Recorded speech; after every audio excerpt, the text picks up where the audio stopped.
নয়াপাড়াত শৈক্ষিক উত্তোলনৰ বাবে 2008 চনত স্থাপিত কৰিছিল শিক্ষা অনুৰাগী শিক্ষক মুস্তাফা চাহাবুদ্দিন আহমেদে ব্যক্তিগত এখন অসমীয়া মাধ্যমৰ নয়াপাড়া জাতীয় বিদ্যালয়। গোৱালপাৰা জিলাৰ মাটিয়া শিক্ষাখণ্ডৰ অন্তৰ্গত নয়াপাড়া জাতীয় বিদ্যালয়ৰ অন্য বছৰ দৰে এইবেলিও শনিবাৰ দিনজোৰা বৰ্ণাঢ্য কাৰ্যসূচীৰে 19তম বাৰ্ষিক অধিৱেশন অনুষ্ঠিত হয়। বাৰ্ষিক অধিৱেশনৰ পতাকা উত্তোলন কৰে নয়াপাড়া হাইস্কুলৰ প্ৰাক্তন অধীক্ষক মহাবত মণ্ডলে। মঞ্চ উন্মোচন কৰে বহতি এম.ই. স্কুলৰ প্ৰধান শিক্ষক মুখলাল চৌধুৰীয়ে। ছাত্ৰ ছাত্ৰীৰ বিভিন্ন গীত নৃত্য কবিতা আবৃত্তি প্ৰতিযোগিতাৰ লগতে মুকলি সভাৰ মুখ্য অতিথি হিচাপে উপস্থিত থাকে প্ৰাক্তন পি.আৰ. গভট কলেজৰ অধ্যক্ষ সজিমুদ্দিন আহমেদ, প্ৰাক্তন অধীক্ষক আব্দুল হাকিম, নৱাগত শিমলিতোলা গাঁও পঞ্চায়তৰ জি.আৰ.এছ. আব্দুল হাছিম, আবুল মণ্ডল অৱসৰপ্ৰাপ্ত শিক্ষক, সেৱাক নবাৰাম পাঠকৰ লগতে বহুতো স্থানীয় সচেতন ব্যক্তিসকল উপস্থিত থাকে বুলি মন্তব্য কৰে নয়াপাড়া জাতীয় বিদ্যালয়ৰ চিফ ডাইৰেক্টৰ মুস্তাফা হাবিব আকৰাম আহমেদে কয় যে নয়াপাড়া জাতীয় বিদ্যালয়ৰ পৰা ছাত্ৰ ছাত্ৰীয়ে শিক্ষা গ্ৰহণ কৰি উচ্চ শিক্ষাৰে শিক্ষিত হৈছে, কিছুমান ডক্টৰেট ডিগ্ৰী লাভ কৰিবলৈ সক্ষম হৈছে। ছাত্ৰ ছাত্ৰীৰ লগতে ২৬ বৰ্ষৰ বাবে অংকুৰৰ পৰা ১০ম শ্ৰেণীলৈ নামভৰ্তি চলি আছে বুলি মন্তব্য কৰে। News desk AIN live. প্ৰথমে আপোনালোকক মই ধন্যবাদ জনাইছো যে আপোনালোকে আমাৰ 19তম বাৰ্ষিক দিৱস নয়াপাড়া জাতীয় বিদ্যালয়ত আহি উপস্থিত হৈছে। আপোনালোকে আমাৰ যিমান এতিয়ালৈকে আমাৰ নৃত্য আপোনাৰ এটা অনুষ্ঠান হৈছে, আপোনালোকে গোটেইখিনি অভিভাৱক কৰিছে, আমাৰ গাৰ্জেনখিনি বহুত আহি গৈছে। তো আমি ইয়াতে প্ৰথম আমাৰ যিটো 19তম বাৰ্ষিক দিৱস তাৰ বিষয়ে মই ক'ব বিচাৰিছোঁ যে আমাৰ যিখিনি ষ্টাফ আপোনালোকে আমাৰ চাৰিওপিনে চাইছে বা মোৰ পিছপিনে আছে, তো সিহঁতে গোটেই দিন এসপ্তাহৰ পৰা দিনে ৰাতি কষ্ট কৰি আছে। তো সিহঁতৰ আজি যিখিনি আমাৰ সক্ষম হৈছোঁ, একমাত্ৰ আমি সিহঁতৰ বলত সক্ষম হৈছোঁ। দ্বিতীয়তে মই ধন্যবাদ জনাব বিচাৰিছোঁ আমাৰ যিখিনি ছাত্ৰ ছাত্ৰী আছে, কাৰণ সিহঁতে যদি সেইখিনি যদি আগুৱাই নাহিল হয়, তেতিয়া আজি আমাৰ দিনটো ইমান সক্ষম নহ'ল হয় যিমান আমি ভাবিছোঁ।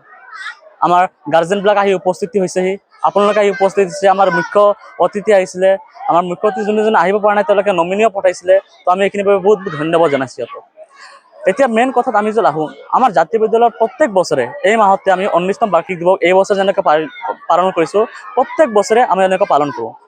এইদিনা আমি কি কৰোঁ, আমাৰ এবছৰৰ কাৰ্যসূচীৰ মতে, তাৰমানে যিখিনি আমাৰ স্কুল ইয়াৰ থাকে যেনেকৈ টেণ্টেটিভ ইয়াৰ মতে, সেইখিনি আমি কি কৰোঁ, আমাৰ বাচ্চাবিলাকৰ পৰা আমি যিমান পাওঁ, যিহেতু যিখিনি ক্ষেত্ৰত আজিকালি যিহেতু খালি পঢ়াৰ ক্ষেত্ৰতে নহয়, আমি যিমান ক্ষেত্ৰত পাৰোঁ, ইয়াতে আমাৰ নাচ গান দিছোঁ, আমি খেল ধেমালি পালন কৰোঁ, খেল ধেমালিতে আমি তাতে সিহঁতৰ খেল ধেমালি কেনেকৈ সিহঁতে খেলিব পাৰে এইখিনি লওঁ। আৰু ইয়াৰ পৰা এতিয়া যোনটো আমাৰ ইয়াতে আজি যোনটো নাচ প্ৰতিযোগিতা হ'ল বা নাচ হৈ আছে, এইখিনি ধুনীয়াকৈ সিহঁতে সক্ষম কৰিব পাৰিছে আৰু দেখুৱাবলৈ সিহঁতে সক্ষম হৈছে। এতিয়া আমাৰ যদি আমি এডুকেশ্যনেল ফিল্ডত আহোঁ, আমাৰ ইয়াৰ পৰা অলৰেডি 5জন ছাত্ৰ ছাত্ৰীয়ে MBBS লাভ কৰি আছে, মানে MBBS সিহঁতে কি আপোনাৰ কৰিছে, MBBS নামভৰ্তি কৰি সিহঁতে অলৰেডি অধ্যয়ন কৰি আছে। তো সেইখিনি আমাৰ বাবে বহুত এইটো সুনাম হয়। অকল MBBS ক্ষেত্ৰত নহয়, আপুনি যদি BA ক্ষেত্ৰত যাওক বা BSc ক্ষেত্ৰত যাওক বা MA ক্ষেত্ৰত যাওক বা আপুনি যদি BCom ক্ষেত্ৰত যাওক, তাতে আমাৰ বহুত ধৰণৰ ছাত্ৰ ছাত্ৰী এতিয়ালৈকে লাভ কৰিছে। এতিয়া কালি আমাৰ মতে আমি যিমানলৈকে কণ্টেক্ট কৰিছোঁ, কেৱল ভাৰতত আমাৰ অসমতে নহয়, অসমৰ পৰা বাহিৰতো আমাৰ ছাত্ৰ ছাত্ৰী যাই কাম কৰি আছে, যেনেকৈ BSc নাৰ্ছিং কৰি আছে। এইবিলাকত আমাৰ নাম যিমান জাতীয় বিদ্যালয় 2008ৰ পৰা এতিয়ালৈকে আমি যিমান সুনাম পাই আছোঁ, আমি এইখিনিতে বহুত ধন্যবাদ জনাইছোঁ। আমি অভিভাৱকক ধন্যবাদ জনাইছোঁ আৰু আমি অভিভাৱকক আহ্বান জনাইছোঁ, আপোনালোকে আমাৰ জাতীয় বিদ্যালয়ত আহক, আপোনালোকে চাওক, চাই চিন্তি আপোনালোকে নিজৰ ল'ৰা ছোৱালীৰ নামভৰ্তি ইয়াতে পঞ্জীয়ন কৰক। এইখিনিকে মই ধন্যবাদ জনাইছোঁ। ছাত্ৰ ছাত্ৰী বৰ্তমান 300 আছে, 300 মান। টিচাৰ আমাৰ 15 মান আছে, 15জন। ভৱিষ্যতে আপোনালোকৰ উচ্চ শিক্ষা অনুষ্ঠান গঢ়ি তোলা এইটো একেবাৰে 100% চিয়ৰ। যদি আমি ইয়াতে অনুষ্ঠান আৰম্ভ কৰিছোঁ, আমাৰ এইখিনি এম ৰাখিছোঁ, আমি অলৰেডি টাৰ্গেট কৰি ৰাখিছোঁ যে আমি ক'লৈকে লৈ যাম। যেতিয়া আমি আৰম্ভ কৰিছোঁ 2008 চনত, আমাৰ একো নাছিলে। আমাৰ ছেক্ৰেটাৰী ছাৰ যেতিয়া এইখন আৰম্ভ কৰিছিলে, তেতিয়া আমাৰ ছেক্ৰেটাৰী ছাৰ একো নাছিলে, না হাতত কোনো ফাইনেন্সিয়েল ষ্টেবল আছিলে, একো নাই। তো আমি সেই নিজৰ ঘৰৰ পৰা নিজৰ ভেটি মাটি বিক্ৰী কৰি আহি এইখিনি আৰম্ভ কৰিছে। এতিয়া ছেক্ৰেটাৰী ছাৰে তাৰ পৰা এইখিনি আনিছে, এইখিনি এতিয়া মোৰ দায়িত্ব, এইখিনি আমাৰ দায়িত্ব যে আমি ইয়াৰ পৰা আগুৱাইলৈকে লৈ যাব পাৰিম।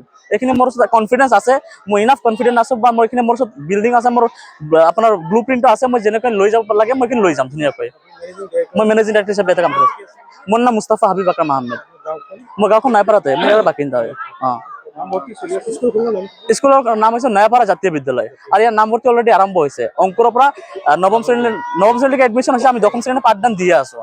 আৰু ভৱিষ্যতে আমি ভাবি আছোঁ যিমান হায়াৰ ষ্টুডেণ্ট ল'ব পাৰোঁ, এতিয়া হোষ্টেল ফেচিলিটি আমি ভাবি আছোঁ আনিব, আৰু যিমান আমি তাৰমানে এতিয়া চব যেনেকৈ ইনফ্ৰাষ্ট্ৰাকচাৰ মেইন, আপুনি যদি ছাত্ৰক যদি আনিব বিচাৰে ইনফ্ৰাষ্ট্ৰাকচাৰ মেইন। তো আমি যিমান পাৰিছোঁ আমি ইনফ্ৰাষ্ট্ৰাকচাৰ কাম কৰি আছোঁ।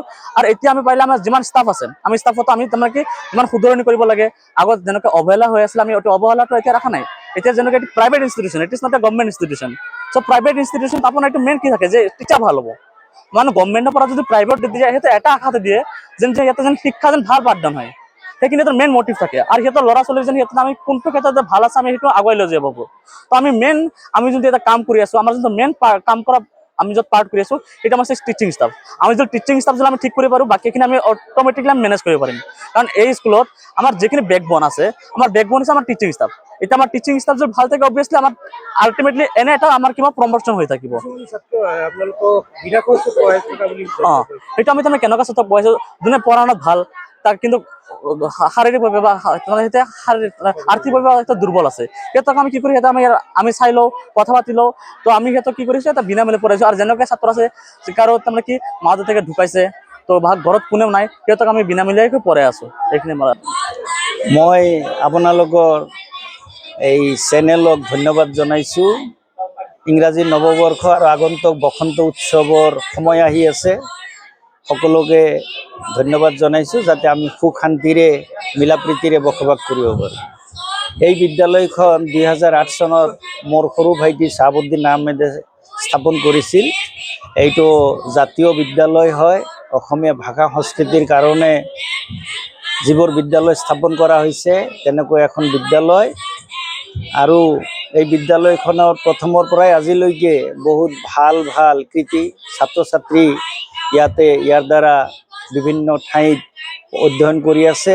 আপোনালোকক জনাই ভাল পাম যে 5 গৰাকী ইয়াৰ ছাত্ৰ ছাত্ৰীয়ে ইতিমধ্যে বিভিন্ন চিকিৎসা মহাবিদ্যালয়ত অধ্যয়ন কৰি আছে। এই জাতীয় বিদ্যালয়খন আৰু আমি চকু দিছোঁ, আমাৰ ইয়াৰ যিবোৰ স্কুল ঘৰ সেইবোৰো আমি ভাল কৰি আছোঁ আৰু শিক্ষকবোৰো আমি ভাল লৈ আছোঁ। আৰু এটা আমি NGO এটা গঠন কৰি এইটোৰ আৰু বিকাশ কৰাৰ কাৰণে চেষ্টা কৰিম। এতিয়া চৰকাৰী বিদ্যালয়বোৰৰ প্ৰধান শিক্ষকবোৰ নথকাৰ কাৰণে বহুত চৰকাৰী বিদ্যালয়ৰ মানদণ্ড উন্নতিৰ পৰিৱৰ্তে উন্নতি হোৱা নাই, যাৰ ফলত জাতীয় বিদ্যালয়টোৱে গোৱালপাৰাৰ মাজত শিক্ষাৰ ক্ষেত্ৰত এটা বৈপ্লৱিক পৰিৱৰ্তন আনিবলৈ সক্ষম হৈছে। আমি আশা কৰোঁ এই বিদ্যালয়খনৰ আৰু ভাল হওক, আৰু অভিভাৱক আৰু ছাত্ৰ ছাত্ৰীসকলৰ ইয়াত যথেষ্ট আগ্ৰহ দেখুৱাইছে, ইয়াৰ উন্নতি হোৱাটো আমি কামনা কৰিছোঁ। যিকোনো খবৰ আৰু বিজ্ঞাপনৰ বাবে যোগাযোগ কৰক 7896121996।